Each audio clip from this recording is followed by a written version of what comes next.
Shalom Bapak Ibu Saudara yang dikasih Tuhan. Kolose 1 ayat 27 berkata, Kristus di dalam kamu, pengharapan kemuliaan.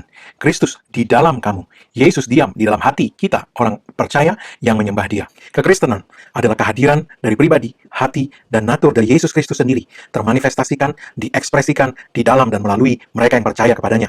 Oleh sebab itu, kekristenan adalah kehidupan mukjizat. Dia dibangun di atas mukjizat, dia dimulai dengan mukjizat, dan mukjizat demi mukjizat terus membentuk kehidupan kekristenan itu. Ini adalah satu-satunya kehidupan yang dapat memuaskan, memenuhi semua kerinduan hati manusia. Karena manusia diciptakan oleh Tuhan untuk mengalami kehidupan mukjizat. Oleh sebab itu, kita perlu memahami bahwa kehidupan supranatural di dalam kekristenan adalah sesuatu yang wajar.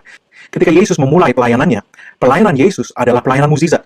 Ketika gereja pertama kali dimulai di Kisah Para Rasul, maka pelayanan gereja adalah pelayanan mukjizat. Mukjizat demi mukjizat, aliran mukjizat mengalir dari tangan para rasul, dari tangan orang-orang percaya mula-mula, dan menggoncangkan dunia pada waktu itu. Di tengah kerajaan Roma yang pada waktu berkuasa, gereja mula-mula menemukan bahwa Kristus yang telah dibangkitkan Allah dari antara orang mati, ternyata kuasanya masih sama, dan masih mengerjakan mukjizat-mukjizat yang sama, sebagaimana yang telah dia kerjakan dahulu, sebelum dia disalibkan dan dibangkitkan. Bapak Ibu Saudara yang dikasih Tuhan, Yesus Kristus dengan kuasanya dan pekerjaan mukjizatnya yang masih sama itu merespon kepada perintah yang diucapkan oleh orang-orang percaya di dalam gereja mula-mula, entah itu para rasul atau mereka yang percaya lewat rasul-rasul itu. Mereka semua di dalam nama Yesus memberikan perintah dan mukjizat terjadi sebab Yesus mengerjakan mukjizat itu. Firman Tuhan berkata dalam Kisah Rasul pasal 4 ayat yang ke-10, "Be it known unto you all and to all the people of Israel that by the name of Jesus Christ of Nazareth, whom ye crucified, whom God raised from the dead, even by him do this man stand here before you whole." Pada waktu itu mukjizat yang luar biasa terjadi. Firman Tuhan berkata ada orang lumpuh yang duduk di depan gerbang indah tiap-tiap hari di depan bait Allah itu untuk meminta sedekah kepada mereka yang lewat masuk ke dalam bait Allah. Dan ketika Petrus dan Yohanes lewat untuk masuk ke dalam bait Allah, mereka berjumpa dengan orang ini dan mereka memerintahkan kesembuhan terjadi. Petrus berkata, "Emas dan perak tidak ada padaku, tetapi apa yang ada padaku, kuberikan kepadamu. Di dalam nama Yesus Kristus orang Nazaret itu, bangkit dan berjalanlah." Firman Tuhan berkata bahwa orang itu menerima kekuatannya dan seketika mata kakinya menjadi kuat kembali. Dia bangkit berjalan dan melompat-lompat serta memuji Allah. Ketika Petrus dan Yohanes dibawa kepada mahkamah agama pada waktu itu untuk menjelaskan apa yang telah terjadi, mereka mengatakan ayat ini, "Biarlah diketahui kepada kamu semua dan seluruh orang Israel bahwa adalah karena nama Yesus Kristus dari Nazaret, ini Yesus Kristus yang kamu salibkan itu, yang Allah telah bangkitkan dari antara orang mati, yaitu oleh Dia orang ini berdiri di hadapan kamu dalam keadaan pulih, dalam keadaan sembuh." Bapak Ibu Saudara yang dikasih Tuhan, tahun-tahun pertama dari gereja mula-mula dicatat dalam Kisah Para Rasul, dan Kisah Para Rasul adalah contoh bagi kita gereja Tuhan di sepanjang masa sampai Yesus Kristus datang kembali. Beginilah gereja telah didesain oleh Allah untuk beroperasi senantiasa, dan itu tidak pernah berubah. Bapak Ibu Saudara yang dikasih Tuhan, rancangan original Allah ketika Allah pertama kali menjadikan manusia dikatakan dalam Kejadian pasal 1 ayat 28. Tuhan berkata di dalam Kejadian pasal 1 ayat 28, untuk manusia subdue and have dominion, untuk manusia menaklukkan dan memiliki kekuasaan. Firman Tuhan Kejadian 1 ayat 28 berkata, Allah memberkati mereka, lalu Allah berfirman kepada mereka, beranak cuculah dan bertambah banyak, penuhilah bumi dan taklukkanlah itu. Kata taklukkanlah itu adalah subdue, berkuasalah, have dominion, atas ikan-ikan di laut dan burung-burung di udara, dan atas segala binatang yang merayap di bumi. Ketika Allah menjadikan manusia pada mulanya, manusia didesain untuk berkuasa, untuk menaklukkan, untuk memiliki otoritas supranatural yang berkuasa di bumi ini. Ketika manusia jatuh dalam dosa, mereka kehilangan otoritas supranatural ini. Akan tetapi kuasa otoritas supranatural itu dikembalikan lewat Yesus Kristus yang telah menebus orang-orang yang percaya kepadanya. Bapak Ibu Saudara yang dikasih Tuhan, Yesus Kristus telah menebus umat manusia dari kejatuhan. Dan ketika dia diizinkan untuk tinggal di dalam hati seseorang dengan kuasanya, dengan kasihnya, dengan kehadiran pribadinya, maka dia tinggal di dalam diri orang itu untuk memanifestasikan kuasa mukjizatnya, kemuliaan kasihnya di dalam dan melalui orang itu. Itulah kekristenan yang alkitabiah sesungguhnya. Oleh sebab itu izinkanlah Kristus tinggal di dalam diri Anda dengan segala kuasa dan kasihnya. Izinkan Sang pelaku mukjizat, Dia yang selalu mengerjakan mukjizat, Yesus Kristus, tinggal di dalam hidup Anda senantiasa. Kristus di dalam kita. Oleh sebab itu, ketika seorang pria atau wanita, orang percaya bertindak atas dasar firman Tuhan dalam iman yang penuh dengan keberanian, maka dia akan melihat mukjizat Kristus dikerjakan di dalam hidupnya sebagai bukti kehadiran Yesus dalam hidup orang itu. Alkitab berkata, iman timbul dari pendengaran dan pendengaran akan firman Kristus. Untuk bertindak dengan penuh iman, untuk bertindak dalam penuh keberanian iman, maka Roma pasal 10 ayat 17 berkata kita perlu mendengar dan mendengar firman Kristus. Hari ini, iman mungkin meninggalkan seseorang karena mendengarkan kabar-kabar yang diberitakan oleh orang-orang yang tidak mempercayai kebenaran firman Allah atau filosofi-filosofi tradisional namun bertentangan dengan kebenaran firman Allah. Seminggu atau bahkan lebih doa puasa mungkin dilakukan, tetapi itu tidak akan membawa kehidupan penuh mukjizat sekiranya bukan kebenaran firman Tuhan, janji-janji firman Allah yang diberitakan, diajar, dan dipercayai.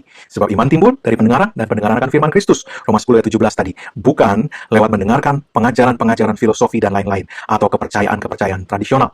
Dalam Markus pasal 7 ayat 13, Yesus berkata kepada orang-orang Farisi pada waktu itu, bahwa mereka membuat firman Tuhan menjadi tidak ada efeknya. Dalam bahasa Inggris dikatakan of non-effect through their tradition. Karena tradisi mereka, firman Tuhan menjadi tidak ada efeknya dalam kehidupan mereka. Kalau kita mau menuai buah mukjizat, buah iman, maka kita perlu menanam benih iman. Dan benih iman itu, menurut Lukas pasal 8 ayat 11, adalah firman Tuhan. Bapak Ibu saudara kasih Tuhan, ketika kita memberitakan firman Tuhan, ketika kita memproklamirkan firman Tuhan, kita membuka jalan untuk perkara yang supranatural terjadi. Sebab Yesus berkata dalam Yohanes pasal 8 ayat 32, engkau akan mengetahui kebenaran, dan kebenaran itu akan membuat engkau merdeka, akan memerdekakan engkau. Dalam bahasa Inggris dikatakan shall make you free.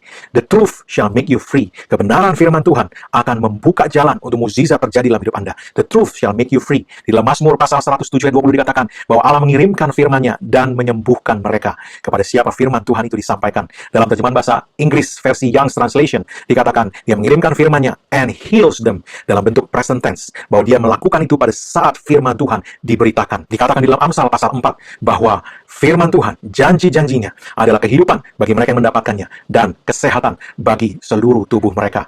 Amsal 4 ayat 20-22. Bapak Ibu saudara kasih Tuhan, 3 langkah sederhana untuk kita dapat mulai berjalan dalam mukjizat. Yang pertama, kita perlu memahami bahwa firman Tuhan adalah suara Tuhan yang berbicara kepada kita secara pribadi. Ketika kita membaca janji-janjinya di dalam Alkitab, terima janji-janji itu secara pribadi. Terima seperti Tuhan sendiri sedang berbicara kepada Anda secara pribadi di dalam sebuah pembicaraan pribadi. Ketika kita menerima perkataan firman Tuhan seperti itu, sesuatu yang mengubahkan akan mulai terjadi di dalam hati kita dan melenyapkan ketidakpercayaan, mengubahkan itu, menjadikan hati kita penuh dengan iman. Terima perkataannya sebagaimana Tuhan sedang berbicara secara pribadi kepada Anda setiap kali Anda mendengar atau membaca firman Tuhan. Kemudian yang kedua, lakukan apa yang firman Tuhan katakan. Lakukan apa yang Tuhan katakan kepada Anda. Dan ketika Anda bertindak mengikuti perkataan Tuhan itu, maka harapkanlah, yakinilah bahwa dia akan melakukan apa yang dia katakan akan dia lakukan. Itu adalah iman yang hidup. Yang ketiga, percayai janji-janjinya. Apa yang Tuhan sudah katakan adalah ya dan amin. Firman Tuhan, ya dan amin. Dari segala yang baik yang dijanjikan Tuhan kepada orang Israel, tidak ada satupun yang tidak terlaksana. Semuanya terlaksana, kata kitab Yosua. Bapak Ibu saudara dikasih Tuhan, percaya firman Tuhan, renungkan itu siang dan malam. Kemudian jadikan itu makanan iman Anda. Tiap hari, renungkan, pikirkan lagi, renungkan, pikirkan lagi. Biarkan itu memenuhi pikiran Anda. Kemudian ucapkan itu dengan bibir Anda. Dan bertindaklah dengan iman seperti anak kecil. Simple faith. Iman yang sederhana seperti anak kecil mempercayai perkataan yang disampaikan orang tuanya. Bertindak mengikuti apa yang mereka sampaikan. Lakukan seperti itu. Ketika Anda bertindak dengan sederhana, childlike faith, iman seperti anak kecil, engkau akan melihat Tuhan bertindak mengikuti apa yang Tuhan sudah janjikan. Dia akan menggenapi apa yang dia sudah katakan akan dia lakukan. Dan mukjizat akan mulai terjadi dalam hidup Anda. 3 langkah sederhana. Sederhana, tapi seringkali karena sederhana, kita menyepelekan hal itu. Bapak Ibu saudara dikasih Tuhan, Injil itu sederhana. Jangan jadikan rumit. Terima dengan sederhana. Dan engkau akan melihat mukjizat mulai terjadi. Adalah penting untuk menggarisbawahi kebenaran ini. Bahwa pesan yang Anda percayai di dalam hati Anda menentukan hasil yang Anda lihat dalam hidup Anda.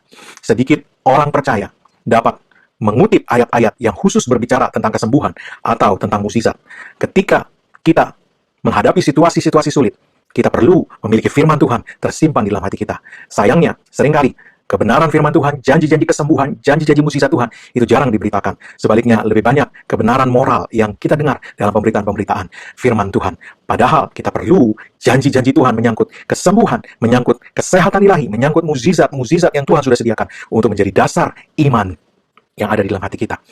Oleh sebab itu, Bapak Ibu saudara dikasih Tuhan, kita perlu diajar mengenai perjanjian Tuhan untuk menyembuhkan umatnya. Janji-janjinya yang disingkapkan dalam firman Tuhan, bahwa dia telah memberikan posisi dan otoritas kepada orang-orang percaya atas setan-setan dan atas segala perbuatan setan, termasuk sakit penyakit yang dihasilkan oleh pekerjaan-pekerjaan iblis. Dan bahwa sebagai anak-anak Tuhan, kita memiliki jaminan bahwa kalau kita meminta kepadanya, Matius 7 ayat 7 menjamin bahwa dia akan memberikan kepada kita apa yang kita minta. Kita perlu memahami pengajaran firman Tuhan bahwa iblis telah dilucuti, ditaklukkan, dihancurkan, dan ditelanjangi oleh Yesus Kristus di dalam kemenangannya atas iblis. Ketika Yesus menebus kita mati di kayu salib, dia telah membinasakan iblis yang tadinya berkuasa atas maut. Kitab Ibrani pasal 2 ayat 14-15 mengatakan, dan iblis telah ditelanjangi. Kolose pasal 2 ayat 15 mengatakan iblis telah dilucuti, dijadikan tontonan umum. Kita perlu memahami kebenaran ini. Kita perlu berdiri di atasnya. Kita perlu mempercayai ini. Kita perlu diajar berulang-ulang akan kebenaran ini, sehingga ini membentuk kepercayaan kita.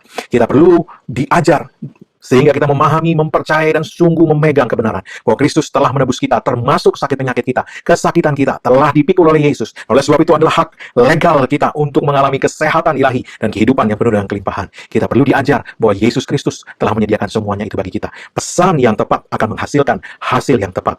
Pesan yang membangun iman akan menghasilkan mukjizat dalam kehidupan orang percaya. Tanpa pengetahuan yang benar, tanpa pengetahuan yang positif mengenai kesembuhan ilahi yang sesungguhnya berlimpah-limpah disediakan Allah, firman-Nya berlimpah-limpah mengajarkan itu, maka tanpa pengetahuan yang benar akan hal ini, seseorang tidak memiliki dasar untuk imannya berdiri tegak untuk dengan penuh keberanian mempercayai kesembuhan dan kesehatan ilahi atas tubuh dan jiwanya. Bapak Ibu saudara dikasih Tuhan, kalau seseorang tidak mengetahui kebenaran ini, tidak ada iman untuk mukjizat, dan tanpa iman, mukjizat tidak terjadi.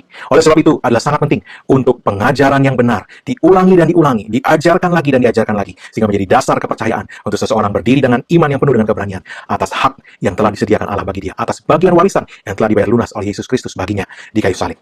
Bapak Ibu saudara dikasih Tuhan, itulah Injil Kerajaan Allah yang diberitakan oleh Yesus Kristus. Ketika murid-murid Yesus bertanya kepada Yesus dalam Matius pasal 24, apakah tanda dari kesudahan zaman? Apakah tanda dari kedatanganmu yang kedua? Yesus menjawab, berhati-hatilah akan nabi-nabi palsu. Yesus memperingatkan mereka akan peperangan, gempa bumi, dan Yesus memperingatkan mereka akan wabah, pandemi, epidemi yang kita sedang lihat sekeliling kita. Ini salah satu tanda dari kedatangan Tuhan yang kedua dari akhir zaman ini. Dan kemudian Yesus berkata bahwa mereka akan dibenci dan bahkan dianiaya karena namanya. Dan Yesus memperingatkan akan nabi-nabi palsu dan kasih kebanyakan orang yang akan menjadi dingin karena bertambahnya pelanggaran. Akan tetapi ada satu tanda yang Yesus berikan sebagai tanda yang utama untuk melihat kedatangan Tuhan yang kedua. Dan tanda itu, kata Yesus, adalah Injil Kerajaan ini akan diberitakan di seluruh dunia, menjadi kesaksian bagi segala bangsa, dan kemudian akan tiba kesudahannya. Matius pasal 24 ayat 14, Yesus berkata, Injil, the gospel of the kingdom shall be preached in all the world for a witness to all nations, and then shall the end. A witness to all nations. Injil Kerajaan ini akan diberitakan sampai ke seluruh dunia, di seluruh dunia, menjadi sebuah kesaksian kepada segala bangsa, dan barulah tiba kesudahannya. Perhatikan baik-baik bahwa dikatakan akan menjadi kesaksian. Kesaksian itu apa? Di dalam bahasa asli Alkitab, ternyata kata kesaksian itu adalah sesuatu yang memberi bukti. Ada bukti seperti di pengadilan. Ada sesuatu, proof, atau evidence, bukti yang menunjukkan sesuatu. Dan itulah bahasa yang dipakai ketika firman Tuhan mengatakan bahwa Injil Kerajaan akan diberitakan di seluruh dunia menjadi sebuah kesaksian, menjadi sebuah bukti, evidence, proof, dan kemudian barulah tiba kesudahannya. Ini berbicara bahwa Allah selalu merancang sejak awalnya, dari mulanya, bahwa Injil adalah selalu disertai dengan tanda, disertai dengan bukti, disertai dengan kesaksian yang menunjukkan bahwa Yesus Kristus sungguh adalah juru selamat dunia yang menyediakan penebusan atas segala dosa dan segala penghukuman manusia. Yesus dikatakan di dalam Matius pasal 9 ayat 35, dia berjalan keliling, he went about all the cities and villages, teaching and preaching the gospel of the kingdom and healing every sickness and every disease among the people. Dikatakan bahwa Yesus berjalan keliling ke semua kota dan desa, mengajar, memberitakan Injil, kerajaan Allah, dan menyembuhkan setiap sakit penyakit dan kelemahan di antara orang-orang yang ada di sana. Bapak Ibu sekalian dikasih Tuhan, itu yang Yesus lakukan. Injil selalu berhubungan dengan mukjizat. Yesus Kristus membawa mukjizat kemanapun dia pergi. Lukas pasal 5 ayat 15 dan 17 berkata, His fame spread abroad, and great multitudes came together to hear and to be healed by him of their infirmities. And as he was teaching, the power of the Lord was present to heal.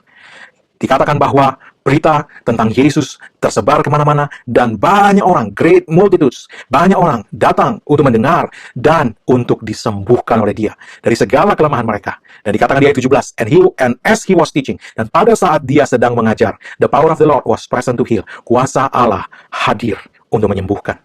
Kita perlu memahami bahwa Injil Yesus Kristus, Injil Kerajaan Allah adalah Injil mukjizat, Injil kuasa, Injil yang disertai dengan bukti, tanda-tanda ajaib menyertai untuk menunjukkan bahwa Allah mengasihi manusia. Allah menyediakan jalan keluar dari segala hukuman yang seharusnya manusia alami akibat dosa dan pelanggaran mereka. Karena penebusan Yesus, semua hukuman sudah diselesaikan oleh Yesus di kayu salib, dan kesembuhan, pemulihan, kelepasan, mukjizat, kemerdekaan disediakan bagi kita yang percaya.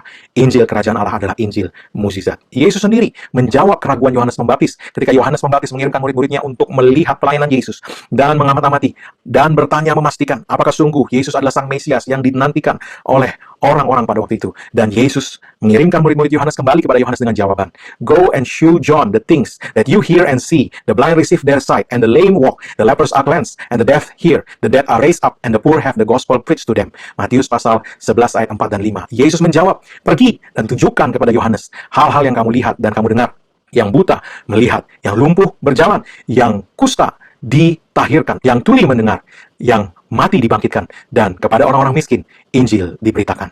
Bapak Ibu saudara dikasih Tuhan, itu tidak berhenti pada masa Yesus saja. Itu tidak berhenti hanya pada rasul-rasul, tapi firman Tuhan mencatat bahwa itu bekerja di dalam gereja mula-mula. Ketika seorang bernama Filipus pergi ke kota Samaria, di dalam Kisah Para Rasul 8 ayat 5-8, dikatakan bahwa Filipus memberitakan Injil Kristus kepada orang-orang yang ada di kota Samaria, dan dikatakan, "And the people with one accord," orang-orang dengan satu hati, "give heed to what Philip said," memperhatikan apa yang Filipus katakan, karena mereka hearing and seeing the miracles which he did, karena mereka mendengar dan melihat mukjizat yang dikerjakan oleh Filipus. Sebab dikatakan, "For unclean spirits came out of many that were possessed with them, and many taken with palsies, and that were lame were healed." Mereka yang dirasuk roh-roh jahat dilepaskan. Roh-roh jahat keluar dari banyak orang yang kerasukan, dan banyak orang yang sakit ayan, banyak orang yang lumpuh, mereka semua disembuhkan.